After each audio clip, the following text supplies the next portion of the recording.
Hotep, and welcome to Matters of Diversity with Dr. B. Glad to have you here on this lovely Wednesday afternoon. Today, I have a very special guest. I would call her a very good friend of mine here at the university, Shreya Trivedi. I just messed up her last name, Trivedi. Her appointment as University Ombudsman's Officer here was in May of 2011. And she is a certified organizational ombudsman practitioner, co-op. So from 2001 to 2006, she was the ombuds assistant in the University Ombudsman's Office. Shreya has worked with the International Services Center at UCF from 2006 to 2011 as a recruiter, immigration advisor, and assistant director of admissions and registration. Shreya is also certified mediator through the Florida system or Supreme Court. She was born in Mombasa, Kenya, and she came to the United States in 2001 as an international student, where she graduated with her BA in advertising and public relations and a minor in marketing in 2005. She received her master's in nonprofit management from UCF in 2014. So she says she has spare time, but so we'll believe that. And in her spare time, what she does, she enjoys traveling with her husband to different parts of the world, practicing her multiple languages, watching movies, and spending time with her family. And so with that, I'm going to ask Shreya to come on in and hang out with me for a while. How are you? I am great. How are you? I'm doing pretty well. I'm enjoying reading through your bio and seeing all the things that you have accomplished so far in your life. And so let's start there. How does one get from Kenya to Orlando, Florida, and into the Ombuds office? So it's a really haphazard journey, is what I like to describe it as. So UCF and the US were really not a very organized and planned way of approaching, right? So I as you read, I was born in Kenya, went to school over there, and we followed the British education system because Kenya was, a British territory for a long time. Right. So once you finish, I was fortunate enough that my parents were able to send me to a private school, which, kind of matched all the British education exams and everything like that. And so the most natural pathway is once you finish your high school, there's a couple of years called advanced level that you do, and then you go to England and get your bachelor's degree in about 3 years. Now, my sister did that, other friends, everybody did that. I just was like, I don't want to go to England. I want to go somewhere else. Okay. So I was considering Australia, Canada, and the US. And my dad in my little city called Mombasa had a little ad agency, and so I was considering majoring in advertising public relations so I could come back home and work with the family business. So I started researching, and England did not offer a degree in advertising. They offered certificate programs, and so for me the degree was important. So US was the forerunner in that. So I narrowed my focus to the US, and then it was like, okay, the US is humongous. Where in the US am I going to go? Yeah. So I started just applying. I got accepted at a university near Chicago, and I was super excited and happy until someone says, do you know what the average temperature there is like? Mombasa is this tiny little place, almost like an island surrounded by three sides by water, and it's just hot all year around. It is Florida summer hot and humid, and that's it. Mm-hmm. So when I did some research and found out that it gets cold and it snows and it's really freezing, I said, no, that is not going to be for me. That's not going to work. It's not going to work. So I started asking people, okay, where do I go? And they were like, go to California or go to Florida.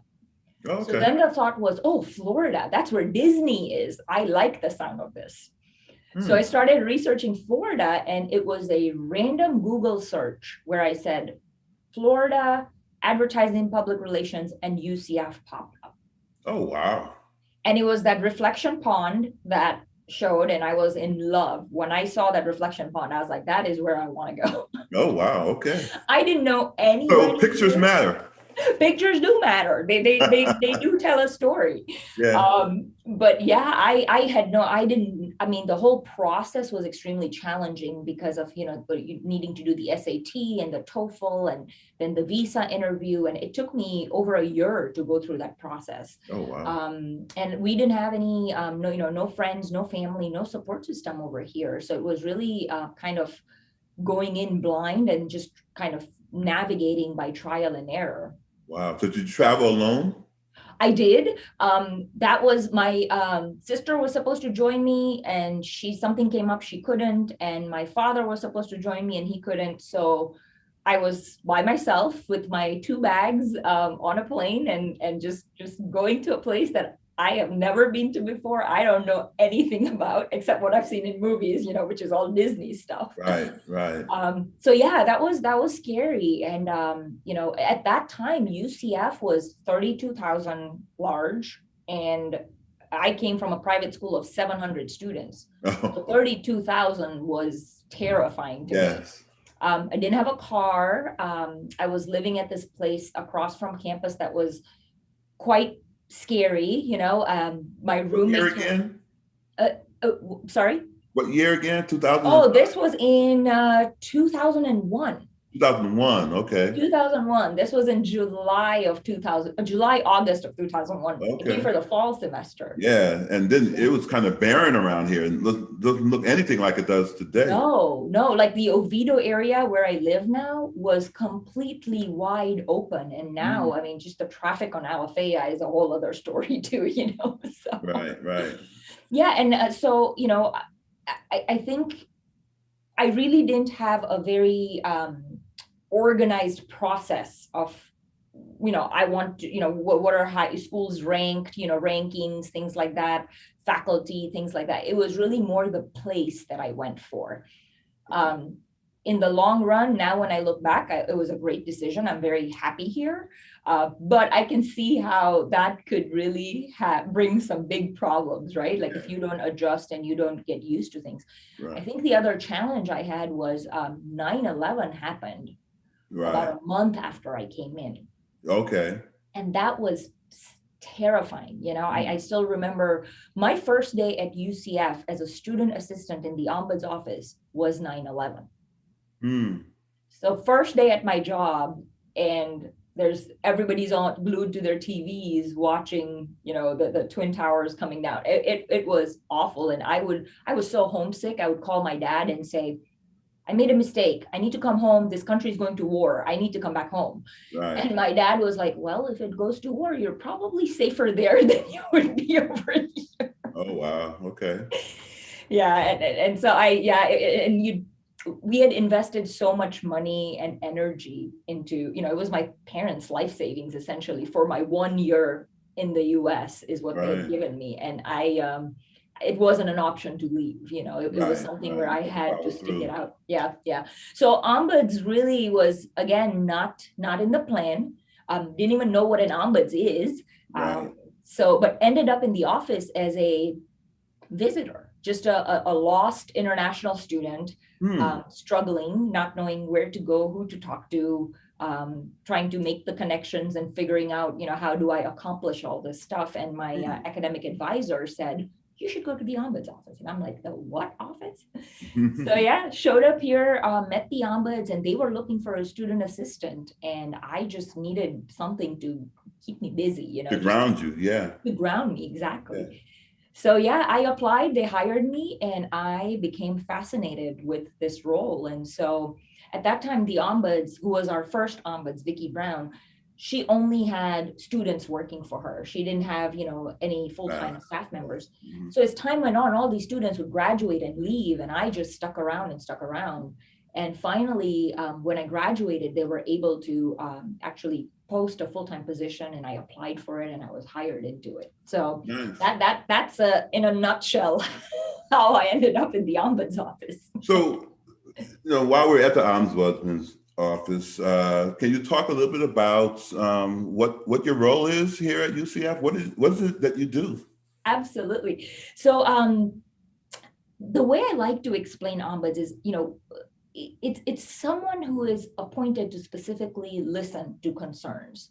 And we listen to concerns to help people navigate any sort of challenging or difficult problems or situations that they may be facing.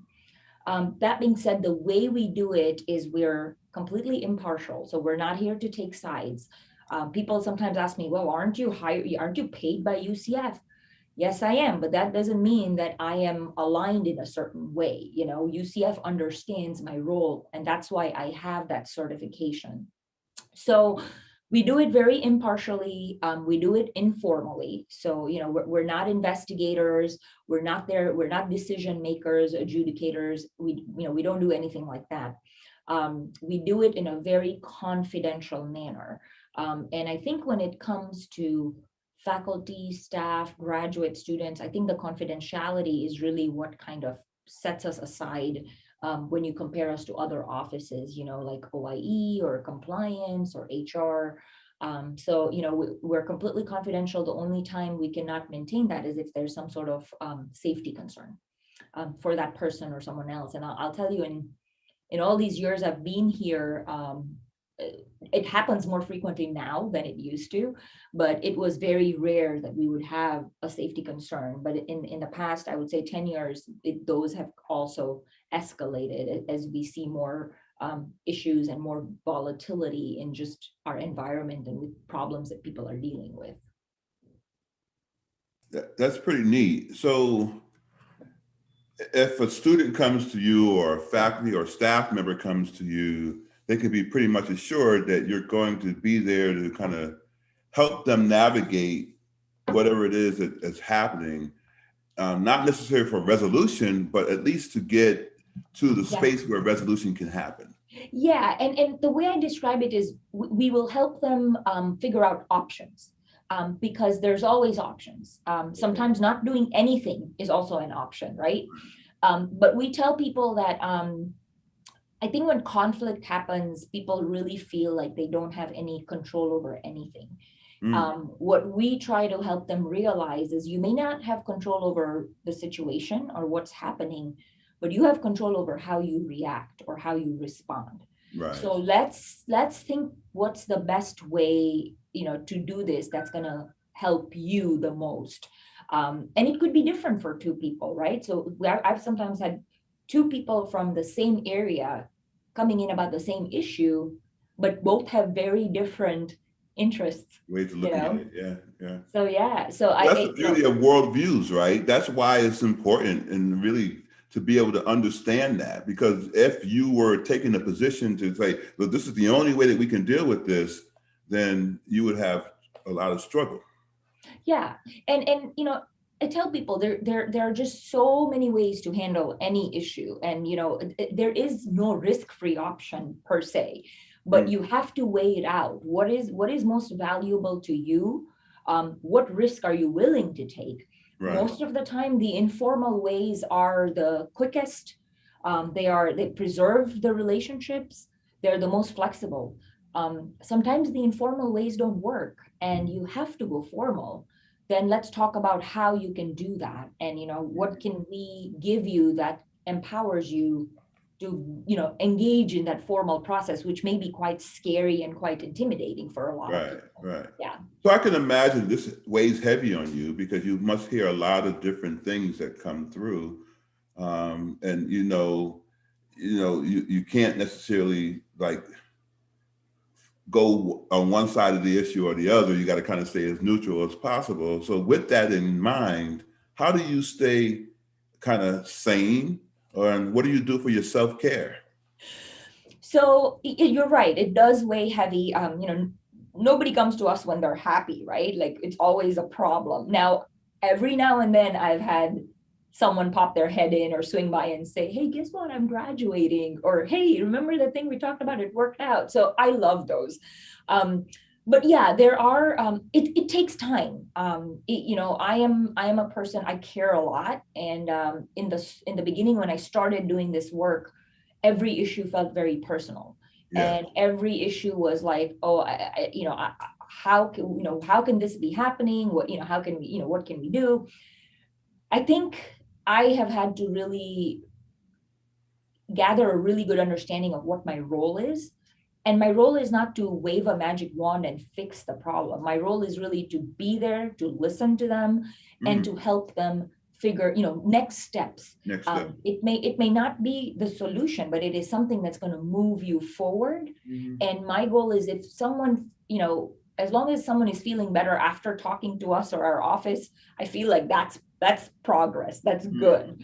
And people just need a safe place where they can share or talk about things without Right. fear of like retaliation or any repercussions. Right. So I could imagine that having somebody pop their head in and giving you an outcome is satisfying, because a lot It of is. times those things don't happen. No, and I have a folder of cards or emails that I've received over the years where people just are thanking me or saying we really appreciate it. And then when I'm having a really bad day, that's one way I engage in self-care. I will pull that folder out and I will look through and read those comments, and they really like re-energize me and make me, make me remember why I do what I do, right? Right, right. I have to laugh at that because I don't know if I've ever seen you without being in your joyous, smiling way. So for you to say that you've had bad days, it kind of sombers me, because it Oh. makes us realize that, yeah, Mhm. you never know what someone is going through or what somebody Oh. has on their plate. And so how you show it outwardly actually is a blessing in disguise, because it shows that you're being welcoming. You're doing it on purpose Yeah. so that people don't feel maybe your pain or the weight of what you're going through, that kind of may kind of change the narrative on how you might approach whatever situation walks in your office. Yeah, and I think that's a choice. It's a choice of a philosophy that I make every single day. Mhm. I could, I'm always the glass half full type of person. And I think some of it comes from just the way I was raised, and just my family background. Mhm. I grew up in Kenya, where I have seen real hardship, suffering, poverty, some really awful things. Right. And every time I'm going through a bad situation, I tell myself, you're still way better than a majority of the world is right now. There are people who are literally struggling for the basic needs, Right. food, water, shelter, like medical care. Yeah. I mean, Maslow's it, hierarchy. yeah, exactly. I mean, things could always get worse. And that's, so my husband is, born and raised here, and he had never really traveled internationally until we met. And I've had the pleasure of taking him to Kenya several times. And he said this to me, which really I felt so good hearing it from him, is he said, we really complain about a lot of things over here, but when you go to places like Kenya, you see people just making do with what they have and Yeah. sharing it. The little bit they have, they will Yeah. invite you into their doors and into their little homes and say, please eat with Yes. us, please share this, please do this. Yes. When I went So to South Africa, it changed my whole perspective on that's on right. all of that. Yeah. Yeah. Um, so many times so my perspective is that in the United States here, we just run. And now with the advent of the internet and all these other things, we're even at a faster pace than Yeah. we were when I was growing up. Yeah. And even then we were at a fast pace, right? Or I felt we were at a fast pace. Agreed. And always working to get something done, always under pressure to get this part done or this job, and like never thinking, why do we do this, right? Why are Right. we so, I mean, to make ends meet or whatever, right? And for many people, it's not as the luxury of having some six-figure salary or something along those lines. People are working hard every day to make ends meet. Right. And so I went to South Africa, and I went to a couple different places. I was in Australia, I was in South Africa, and the beauty of travel is you get to see different things and you get to put things into perspective, right? And Exactly. recognize where you might be getting it wrong in your own Right. life, right? Right. And Right. so I remember walking and being in an area, and actually we were driving at one point too, And I remember us driving through this village and seeing people just walking and just sauntering along, right? Enjoying their day, or the perception was that they were enjoying their day. And I got an immediate flashback to the hustle and bustle of what we do every single day in the United Yeah. States. And I was like, wow, they got it right. And so we're sitting here feeling sorry. Oh, poor Kenya, poor South Africa, poor Africans, right? And it's like they got it right. Yeah. They're They're not probably having any happier stress, than we are in some right? ways, They're not carrying that stress that we carry on a day-to-day basis, so that we can have what, Yeah. four walls and extras, And right? extras. Right. Extras. Right. Right. Yeah. I think that if we can find how to find joy in little things, just in everyday little things that we do, sitting down for a meal with your family, or, having a conversation with a colleague, like I think that would really, I think that would really enrich our lives as well. Well, I'm a firm believer in terms of us intersecting in each other's lives and touching one another, and that when we do that, then we allow human nature to take over. To take over. And I think a lot of the stress that we're going through, a lot of the strife, the racial tension that we go through, is because we don't sit and really get to know other people, right? Hear their worldviews and take those things in, respect them, validate them. We don't do those things. We go about thinking that we know it all. Right. And so, I'm sure you've heard about it, Ken, about the Harvard study. It's the longest The implicit study bias? on the one on happiness, actually. Oh, no. Okay. Yeah, they did it's the longest study. I think it's like 80 years long or something, where they followed the same people. Now, of course, I think that their subjects were all males. So, I'm sure there's some, there would be difference there if you looked at that. But the one thing that they found that made people truly happy in the long run was relationships. That's what it was. It wasn't about how much money they made. It wasn't about the level of education they achieved. It wasn't about, being a CEO of a certain company. It was all about relationships and having a full life filled with positive relationships. Yes. It's really funny. And I know that it's not tied to our conversation today, but when you said that just now, I'm drawn to a report that I heard just the other day. It's all about the shooting that happened in Minneapolis with the young person on Sunday. And there was a interview with one of the relatives, and the relative was in gut-wrenching pain, right? And it goes to what you just shared. It made me think about that, right? People want to be happy. So what was coming out of her message was like, our family is broken. Our family is hurting. Our family has pain because of the situation. Not looking at the context of behind it, but now you have a person who's no longer there. But it goes to what you shared about the fact that we reach out to people for connection. Right. And that's what makes us happy. And so it's people, right? It's not the tangible, it's not the things like, having a big screen TV and this and that. Yeah, is it nice to have? Yeah, and do some people hoard that and want those types of things? I think so. But in all actuality, it's the relationships that we build with people that really sustain us. Absolutely, 100%. Yeah. Wow. So you talked a little bit about 9/11 and what that experience was like for you. I can imagine being an immigrant at the time and coming in to a country that was kind of unraveling in some ways, right? That there was pressure on you. What was life like for you, not just walking into your first day of job, but what was life like for you having experienced that and coming in with all eyes on foreign individuals? It was unsettling. I think that's the word I would use, just because there was so much uncertainty around what was going to happen. And just for myself, just dealing with being away from home and not having a support system. Right.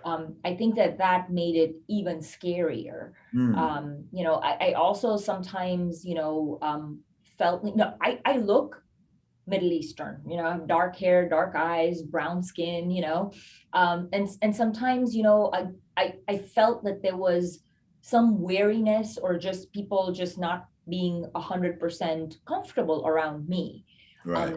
And and I have to say though, I have loved my experiences here in the US. I think that, I have been welcomed and I've been given opportunities and I have had all these amazing experiences that I would have not. I lived a very sheltered life back home.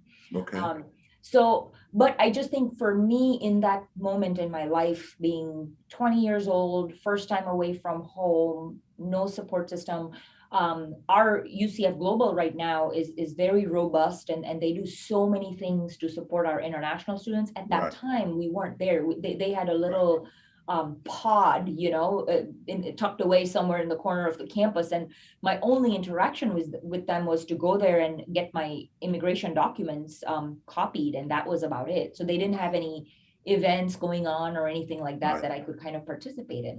Right. So yeah, it was definitely an unsettling, uncertain, scary time. Yeah. And on top of, having to focus on, a whole new education system, Mm. starting a new job.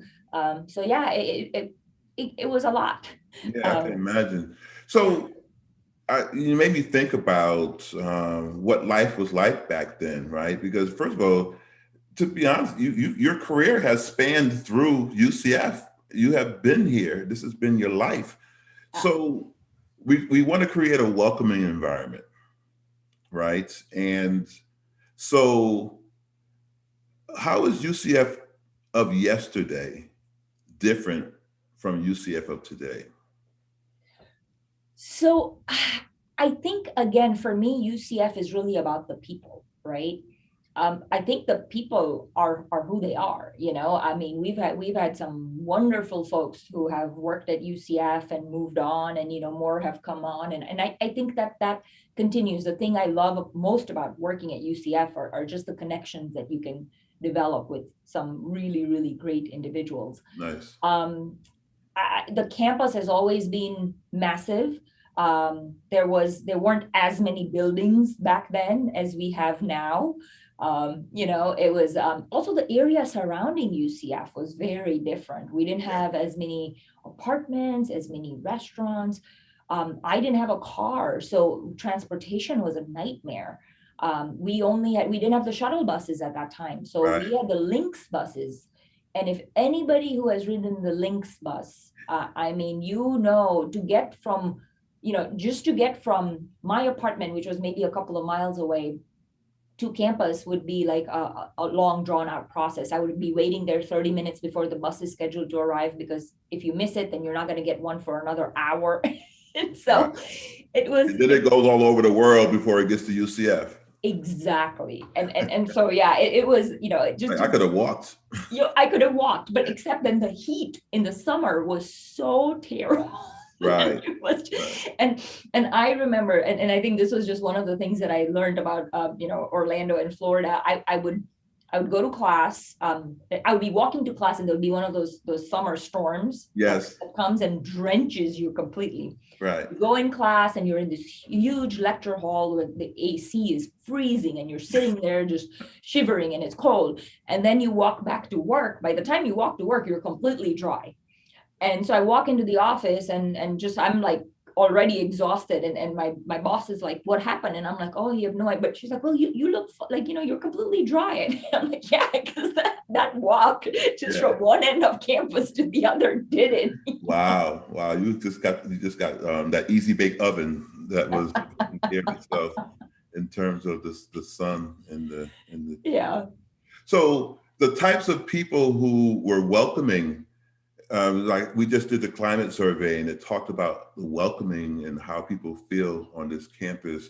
Were those souls there in 2001 when you got here? Yeah, definitely. I mean, I think the ombuds who really ended up being my mentor, like she pretty much embraced me, and that was I I have to thank her a lot for surviving those early years, and she was there. And when I started working for her, she was, just so helpful and so open, and just always ready to jump in and help me. And what, I didn't know how to open a bank account. I didn't know, there's just all these little things that international students don't really know how to do or navigate. Right. And it's so helpful when you have someone. My advisor, who sent me to the ombuds, he's retired now, but we're still in touch. And he was so phenomenal. He actually he gave me an old computer that he had because I didn't have a computer. So he just, donated that to me so that I could have, I didn't have to always be on campus to do my homework. Okay.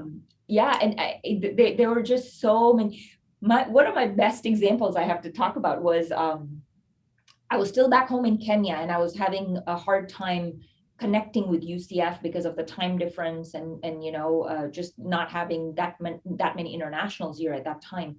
So I one day I just like stayed up late and started calling, and I ended up getting Mr. AJ Range on the phone.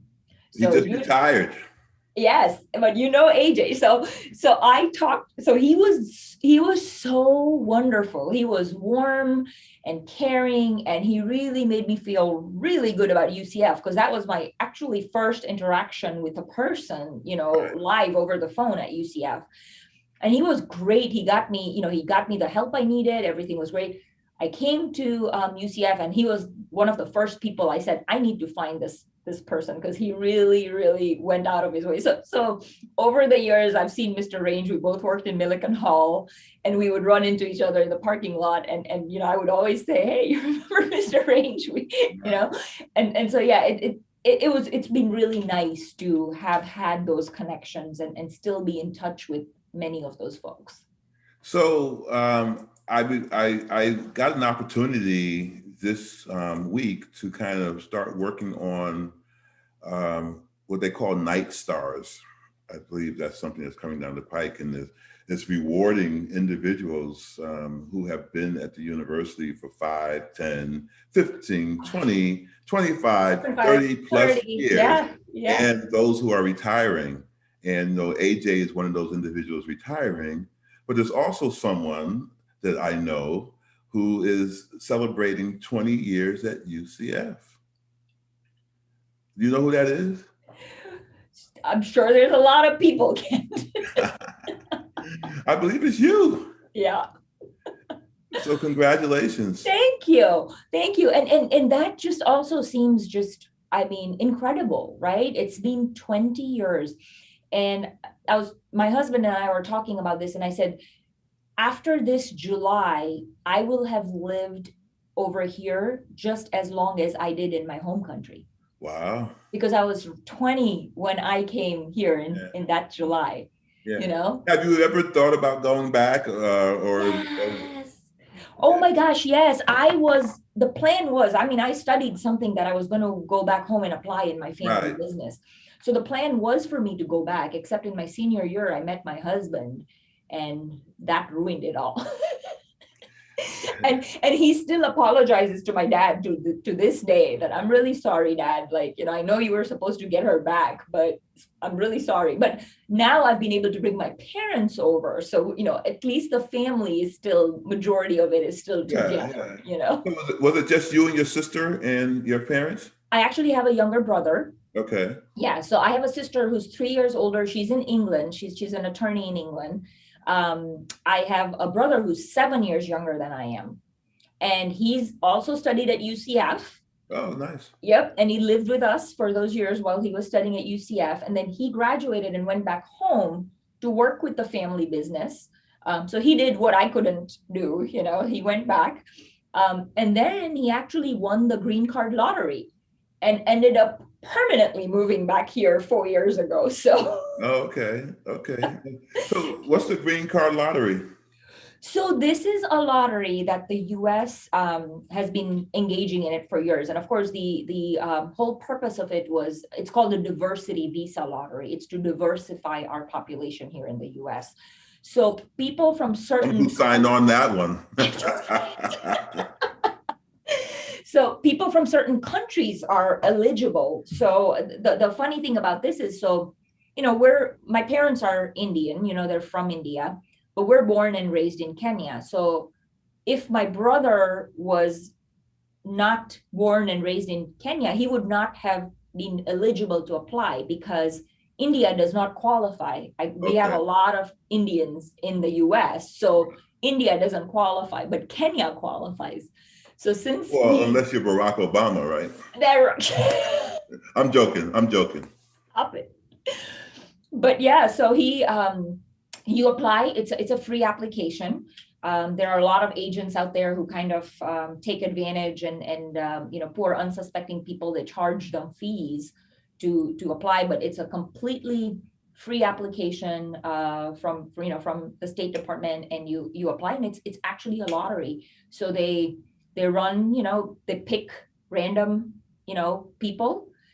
If you get selected, then there's another process that, then you have to qualify and go through the whole visa interview process and everything. And I've done I did my own immigration process. I did my parents' immigration process. I didn't hire an attorney for that.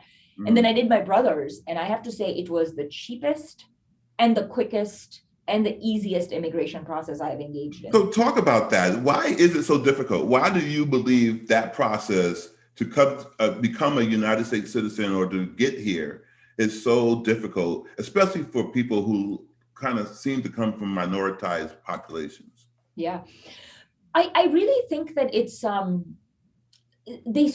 there's a lot of scrutiny, and I think that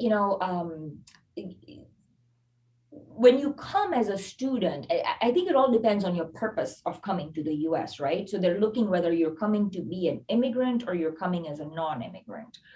So a lot of people just immediately disqualify because in their interview or something, the officer detects some intent to immigrate ultimately. So, that complicates things. But it is expensive. It is very expensive. They are extremely backlogged. Their applications, they are just inundated with applications. And so it takes a long time, and you have to have a lot of patience. You have to, the forms are lengthy. And that's why most people prefer to go with a lawyer, because they just don't want to deal with the stress of it. And you have to read the fine print, because again, it's a very structured, inflexible process where if you miss one thing, you go, it's declined, it's thrown out, and then you go back to the beginning. Yeah. So yeah, it's just and this is how it was when I did my process. This is how it's been, for other people. I hear people saying that it was much easier way back when, but I have honestly, my experience in these 20 years is always, it's challenging. So I know it's probably dicey to talk about it, but is it purposeful? Do you think that it's purposeful that it's this difficult? I don't think it's purposeful in the sense that, oh, we're just going to make it hard on everybody. I think it's very, we want to make sure we're kind of crossing, all the T's, dotting all the I's, and that we're admitting people who have the best intent. But again, those are things very difficult to judge. Yeah. So let me tell you the reason why I asked that question, right? And what I'm thinking about is this, right? You got people who have to go through this process. And so if it's frustrating enough, then you'll give up and you say, you know what, I'm just going to go back home, right? Yeah. And so I'm thinking about it. The minute you started talking about that, I thought about the movie Selma. I think it was Selma, where there was a woman who started off, I believe it was played by Oprah Winfrey's character, Anna someone, who was going to get to vote, trying to vote. And as she was going in, all these questions they had to do, I think they may have called it like the black tax or something along those lines. All these things that they had to do, get to the very end of it, and they keep asking these different questions, keep asking these different outlets and all these other things, and then get to so that they can get to a point where they can say, well, nope, you don't qualify. No, you don't qualify. And you have to go back, or you don't get a chance to vote. And I'm wondering, that's why I asked if it's purposeful, so that because it seems like it shouldn't be so hard. right? Right. And so you understand why people get married to other people and others, and they do all these other things, so that they can kind of circumvent the system in that manner. Yeah. But so anyway, that's why I asked that question. Yeah, no, I completely, I see where you're coming from. And, even, so, my husband was American, and, that's how I got married. And we, and I had a choice. I could have gone the work route, or I could have gone through the marriage route. And the marriage route is quicker, but even that takes over 3 to 4 years. So it's at the, I think people have this misconception that, oh, if you marry an American, you're fine. You're just, but no, they have checks and balances there as well. Like, they give you a temporary residency for 2 years. And then after 2 years, you have to go back, file another application, pay more money, go through another interview, send more documentation to show that you're legitimately still married to this person. And that came about because of all these fraudulent marriages that are happening, right? So yeah, they do make it tough. And you have to have a lot of patience and a lot of persistence if you're serious about it. If you're serious about it. Yeah, but again, if you're coming in new, some people learning the language for the first time, some people not understanding the ropes, right? Not, you came here with 2 bags off a plane, right? And no knowledge base of, okay, where do I go? How do I do this? And then on top of that, you're sitting perhaps lonely in the apartment or wherever you're living, and you have these paperwork things in front of you, and no one to really, not an ombudsman or someone else that you can go to that can help you walk through that process, right? Because I mean, if you haven't lived through it, you don't know, right? No, you really don't. So there are people out there who are like maybe not even forgiving to folks who have to go through these different hoops. Right. And that, that was one of the reasons why I actually left the Ombuds Office and I went and worked with, what is now UCF Global, because I just really wanted to be that voice for international students, because I think that that's a population that is a lot of times overlooked, and I think not truly understood. And they kind of always hide in the shadows. I don't think they're usually in the forefront of things. It's really nice that we have this amazing building now, because that, again, they used to be kind of tucked away over in Barbara Ying Center, and, not many people knew much about what they did or what it involved. So yeah, and I think that having gone through all those experiences really helped me. One of my favorite jobs was being an immigration advisor for these students, because I knew exactly what they were talking about when they were expressing their frustrations with the visa interview and with the paperwork and getting their work permits and et cetera, et cetera. So yeah, I think that if you've gone through it, you definitely have an understanding that other people would not have it. Right. So I can imagine that it's really a tough situation to have to go through, especially if you're feeling isolated, right? Yeah. And so that office in and of itself has been a saving grace for a lot of our international students. Absolutely, yeah. And you said that there was a segment of it around when you first got here? Yeah, it was very small. They were in a little portable little place, and they were I can't even remember how many staff members they had, but then, it really expanded and grew, and they brought on some great leadership, and they started, just now it's huge. There's a lot that they do now, and it was a slow process. They kept expanding their services. It was really nice when I was there. Some of these things were put into place, like, cultural programming, like having events for these students. And like, for example, Thanksgiving, I had roommates who were all American. My first Thanksgiving, I was all by myself in an empty apartment. I didn't have anywhere to go or, anyone to spend Thanksgiving with, because they all went and they didn't think, nobody, that wasn't in their minds. That wasn't part of, and then of course, as time went on and I made more friends and more connections, then I always had a place to go to. But that first one is always a little bit challenging. Wow. That's interesting. So, as you're building up a constituent of friends and you're trying to take on education at a new venue and all that, you persevered. You made it through. What are some of your highlights? What do you enjoy the most about being here at UCF? Wow, Spirit Splash is one that's forever like embedded in my brain. Really? The Did you first, I mean, participate when you were a student? yeah, I've just dipped my toes in it once. And that's it. But it used to go on while I was a student. I was always on the outside watching.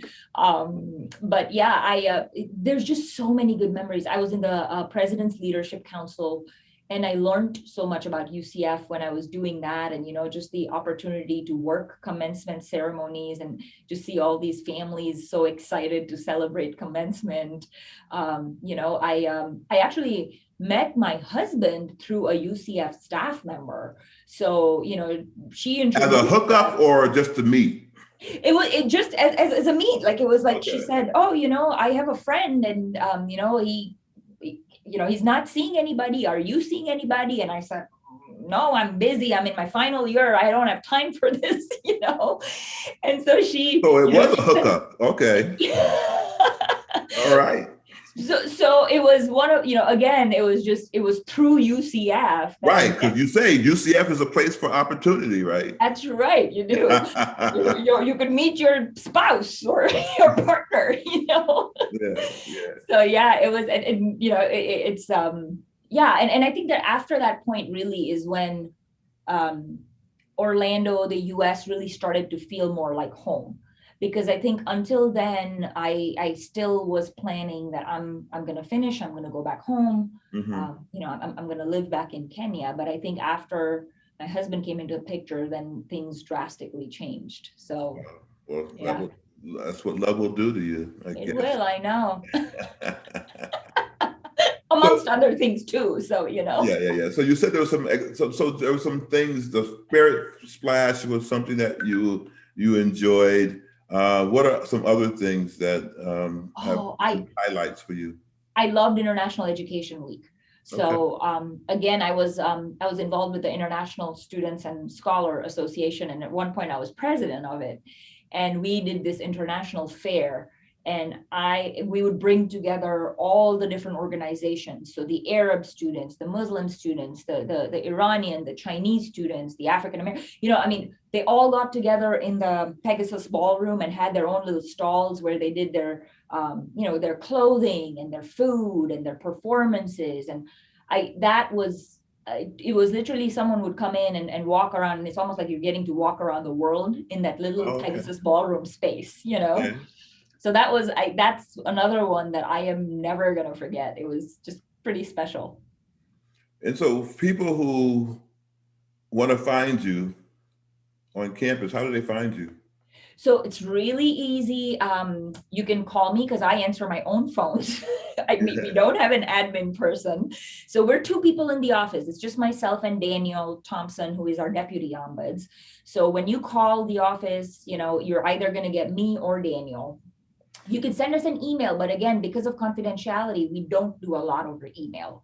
Florida has a very broad public records law. So, Right. you could send us an email and say, hey, do you have a few minutes? Here's my number. Can we set up a time to talk?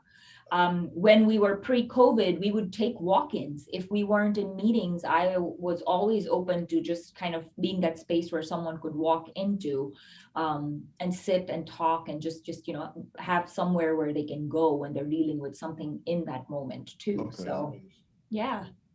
And so when they come, they're guaranteed confidentiality. I like that you keep bringing that up. And Yes. How come that's important? I think because right, there's just at UCF, when people are dealing with issues, they're usually, especially if they're like supervisory, dealing with issues with the supervisor. I think depending on who they talk to, it could end up becoming a formal report without being intended to be a formal report.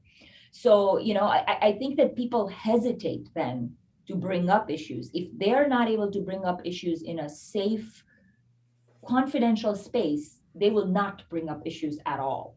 Right. So I think that just having a place like that is really important because it gives them a minute to pause and to think things through. So I can't tell you how many times someone has shared something and said, I feel like it might be something that I want to, like, report as discrimination or harassment or bullying, but I'm not sure. I'm worried, how would the investigation process go? What would happen? What gets revealed? Right. And so they give me permission to share the situation. I wouldn't share the name or the department, but I can reach out to these formal offices, and we have a relationship where I can pick up the phone and say, hey, hypothetically, if this was Right. happening. And then they'd give me the information, and then it's that shuttle diplomacy where you go back to the other person and say, here's what I have found out as far as the process goes, as far as this goes. What are your thoughts now? And majority of the time, then people feel comfortable engaging in those processes. I can imagine, though, that your position makes you a mandated reporter. No. Oh, no? I am actually not, right. And that's another really good advantage. So, when we were, kind of determining all that stuff, who's going to be the mandatory reporters and who are going to be the responsible employees, we had a consensus at the university that our office is going to stay confidential, and to stay confidential, we are not going to be responsible employees or mandated reporters. Oh, wow. So that again, and I can tell you there are issues that have come up that would have never come up if it wasn't for them first surfacing in our office. And then that person clearly said, I'm only here because you're confidential. And that's why I would not report this anywhere else. And so after working with them for a long period of time, then they come forward and report things, and stuff happens. Okay. So yeah, it's we're not mandatory reporters. Wow, that's interesting. Because I can imagine that a lot of things come across your desk that might raise a flag or two around stuff that's going on. So what are some of the offices on campus that you work closely with? I mean, there's so many. I work with, the ones that have a lot of student contact naturally, are going to be offices I work a lot with, registrars, financial aid, student account services, housing, so it really spans everywhere. So it translates into you working with those places because you need direct connection with them to work through something. I think maybe I was thinking more along the lines of OIE or something along those lines. Do you have a different type of relationship with those types of offices on campus because of the nature of your work? Absolutely, yeah, and I would say with general counsel, with OIE, with our compliance, ethics, and risk, audit, provost office, all of them, the ombuds position is so unique that you kind of have to touch all the different areas, and you need to have relationships with all these different areas. And we work very closely. Again, I have to always remember that I am not aligned and I cannot share certain information. So I'm not part of the management team per se. Right. And I think all these offices understand that, and they respect that, and they work with me through that. So I'm very grateful for that. So you said that there's 2 people in the office. Yes. But a 70,000 plus campus population. Yeah. Population. Yeah. Yeah. Yeah. What do you need other than 2 people in your office? I would love if I had 10 people in my office. That would be great. But that's not the reality. Resources are limited. I'm grateful that we are 2, because I know some offices that just have 1. Okay. Is that across different universities? Yeah, different universities. Even in the state of Florida. But yeah, I also think UCF has a lot of processes, policies already in place. So not every issue needs to come to us, because a lot of times they can get resolved if they go directly to the area where they're coming from. But there's always things that kind of fall through the cracks, or that are unique, that don't fit into a box per se. And right. those end up at our doorstep. Okay. Makes a lot of sense. Yeah. Well, look, we're coming up on the end of this hour. Look how fast that went by. That flew by. It does fly by, doesn't it? It really does. I was sitting here looking at the neatness of the desk behind you, or the credenza behind you, and I was like, is that part of your schema? Is that who you are? Not always, but again, because we don't keep records, it's easier for me to stay neat and not have a lot of clutter. But what's in front of me is a little bit messier, but you can't see that on the I can't see camera. that. Well, the same thing around me. I mean, I have stuff that's all around, but Exactly. I enjoy the aesthetics of having it look really neat over there. So I appreciate that. And Sure. so, any last minute things, any other things that you would like to just kind of share with the UCF community? No, just, I'm very grateful to be a part of this, and I'm excited to see what's to come. And I just encourage people to talk to each other. And, a lot of times, a lot of these things, a lot of conflicts I see are kind of just rooted in lack of communication, Nice. And just not asking questions, or not Right. giving someone the benefit of the doubt. And I Right. just think that if we treated each other with more kindness, I definitely see this being a much healthier and happier place too. Well, excellent. And that's what we're working towards for sure, is to Exactly. bring out that human compassion. I think the president talks about compassion and care, Exactly. right? Yeah. And it's okay to use the L word, right? It's okay to say we love each other and we want to create this environment that everybody feels welcome and supported in. So I'm glad for your journey. Thank you. Thank you for joining me today. Yeah. Congratulations again on your milestone of Thank 20 you. years. That is Appreciate it. phenomenal. And Thank you for letting me go down memory lane, I appreciate that. no worries whatsoever. But again, I'm glad I had an opportunity to talk with you and to hear a little bit more about what goes on in the Ombuds Office, because I think people need to know and be aware of what that looks like, and that you truly offer a very safe, confidential space for people to be able to work through whatever is going on in their lives and how they are kind of being able to navigate the University of Central Florida. So thank Exactly. you. Yeah. I appreciate that. Great to see you.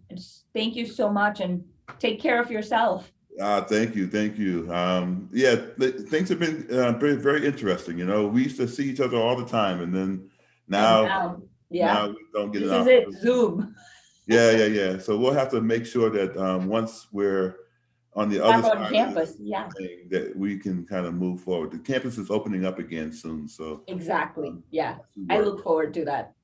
So just to the viewers out there, on Friday, we're not going to have a show in honor of the fact that we are in spring break week. And it has been a phenomenal week in terms of doing our work and getting things off of our desk. As you saw, Shreya was able to kind of have her desk cleared. I mean, that's the beauty of a spring break. And so we thank you. Next Wednesday, we have Megan Giddens from the Substance Use Disorder Service. And she's going to come and talk on behalf of Alcohol Awareness Month. So please join us on next Wednesday. And thank you again, Shreya. Loved hearing your story. Glad that you are here as part of UCF. And when you get ready to go back to Kenya on a little excursion, perhaps I can work my way into that little situation as well. That's one place that I want to get to in my lifetime. I'm really excited about the fact that we're getting ready to come back into study abroads again. And so perhaps that might also be something that we can kind of develop and get people to have a little bit more culture. You would love Kenya. So yes, absolutely. We'll have to talk about it. Well, thank you so much. And we'll see you all next time. Thank you. Bye. Bye-bye.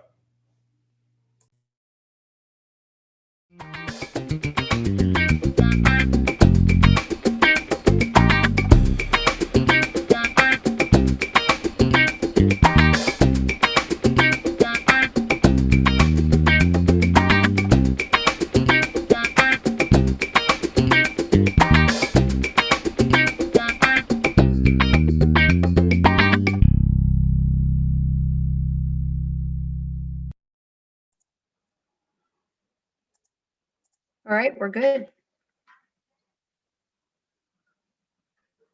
People, how many folks did we get to keep on the YouTube? We had 3. Probably her husband and some other folks.